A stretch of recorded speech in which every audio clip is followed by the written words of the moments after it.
लंकेश्वर श्री रामचंद्र जी ने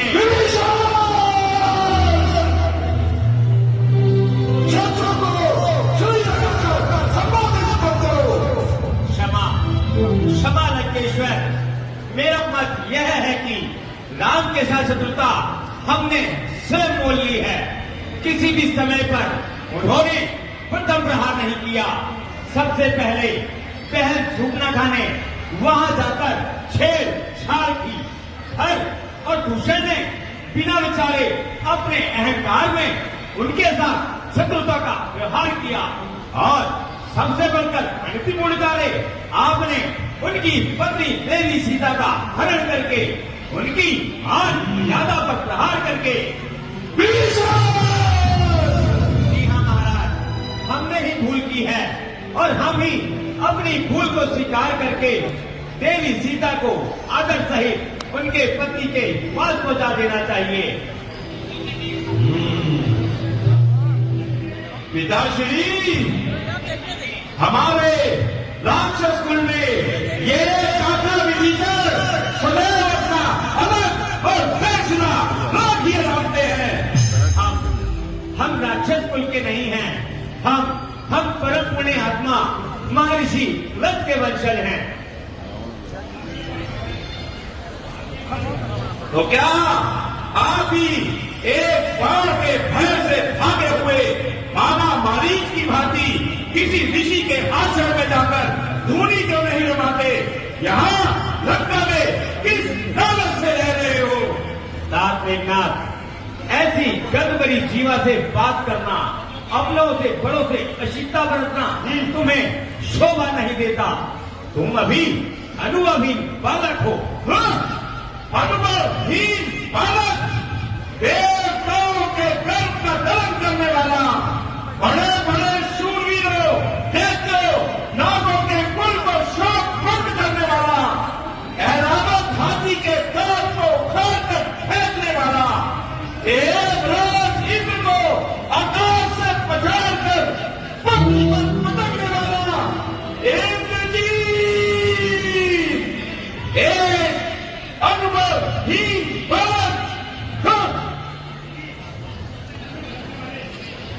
पिताश्री, वन में भटकने वाले दो मानव और उनके साथ कुछ हुनर, आप उनसे भयभीत क्यों हो रहे हैं?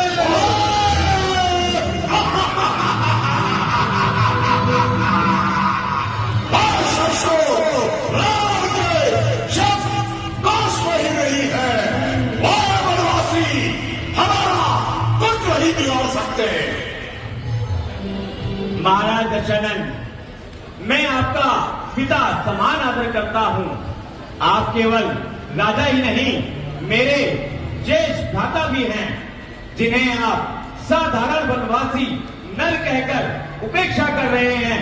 उनके शौर्य की गाथा को मत भूलिए।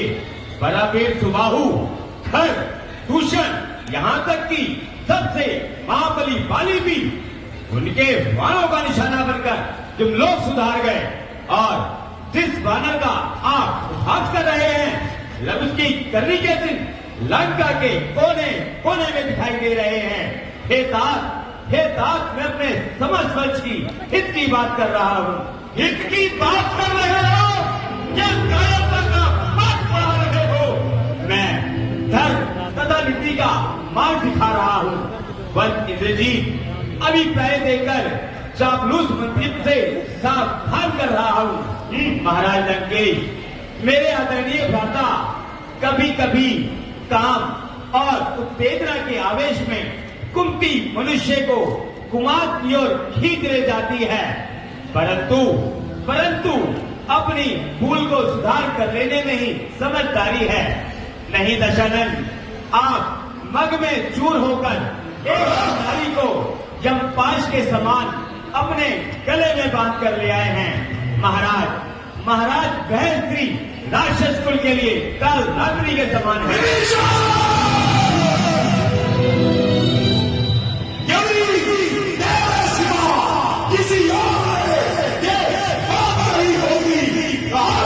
उसका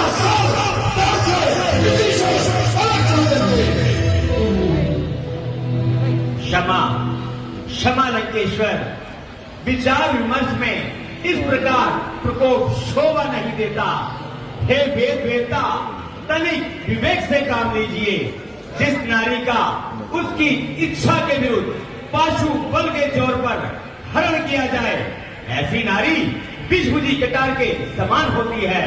इसलिए भैया, मैं आपसे हाथ जोड़कर विनती करता हूँ कि देवी सीता को सत समान सहित उनके पति के पास पहुंचा देना चाहिए।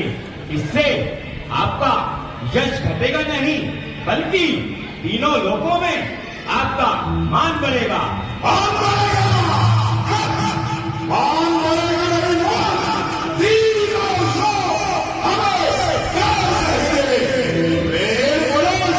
जो एक बार आगे बढ़ा लेता है, फिर उसे पीछे खींचने में उसकी वीरता पर दाग लगता है। परंतु नीति शक्तिहीन पुरुषों का वो शब्द चांद है जिसमें शक्तिशाली कभी नहीं फंसता।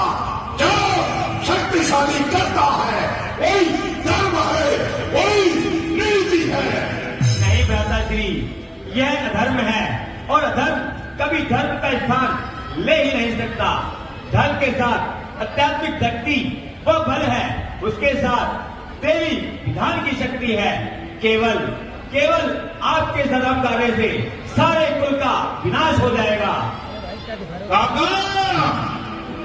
बस बहुत हो चुकी, अब जरा चुप हो जाइए। यदि आपको उस रात का इतना ही अधिक भय है तो कहीं जाकर छुप जाइए। अफसोस, आप जैसे निवृत्त न हमारे कुल में पैदा होते और न ही आप हम अपने भाग्य बोलोगे। बहन की नाक काटी जाए और भाई को शर्म करना है।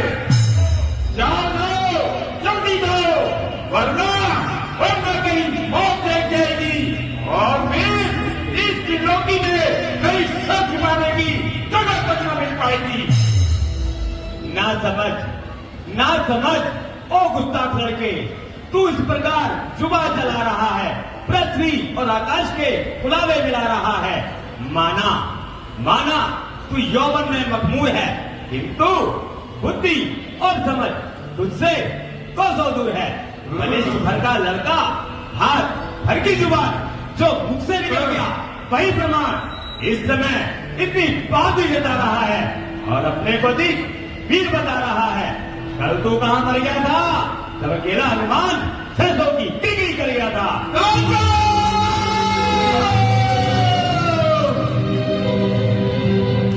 जिस बात को मैं कहना नहीं चाहता था, आखिर मैं भी मुझसे कहवा कर ही रहे। काका, मुझको तो इसमें ही आपकी साजिश लगती है जो इस प्रकार हनुमान यहां से भाग गया। जब से हनुमान यहां से भाग गया, मानो आपको तो भाग के ही जा गया। जिसने तुम्हारी बहन की दुर्गति करी, तुम उसी का समर्थन कर रहे हो। यदि कोई नाच है तो चुल्लू पर पानी में जाके डूब पड़ो। भाई साहब, देखते हैं यह कल का बालक मेरा किस प्रकार पास कर रहा है। इंद्र जी जो कह रहा है वही उचित है। भैया, मुझे गलत मत समझिए। मैंने निर्कपट और निर्दोष भाव से सदा आपका शुभ चाहा है, सदा आपके कल्याण की कामना करता हूँ। इसी भाव से मैं आपके चरणों को पकड़कर आपसे विनती करता हूँ कि श्री राम त्रिलोक के स्वामी हैं, उनसे बैर मत मोल लीजिए।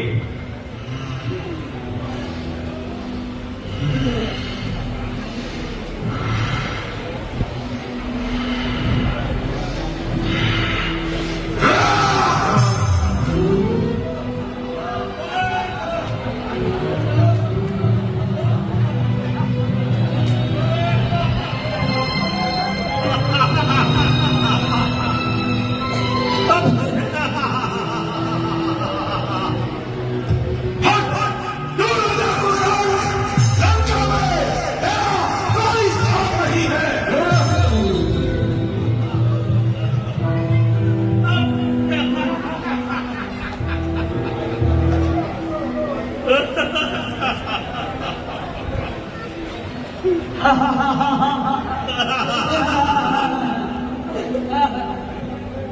पर हंसने वालों, मुझे तुम सब पर दया आती है। मैं तुम सबके सर पर मंडराते हुए काल को देख रहा हूं। शास्त्रों में लिखा है, विनाश काले विपरीत बुद्धि। अपने विनाश की हुए जातीय प्राणी को यदि भगवान भी कल्याण की बात समझाने आए तो अपने अहंकार के भग में डूबे हुए उस अंधे प्राणी को भगवान भी पागल दिखाई देता है और अपनी धूर्त बुद्धि को सर्वश्रेष्ठ मानकर आप लोगों की भांति हंसता हंसता विनाश के गिरद में डूबता चला जाता है। हमसे आज्ञा दीजिए, मैं भैया लंकेश के कहे अनुसार आज ही लंका छोड़कर जाता हूँ और ईश्वर से यही प्रार्थना करता हूँ कि वह आप सबको सद्बुद्धि दे।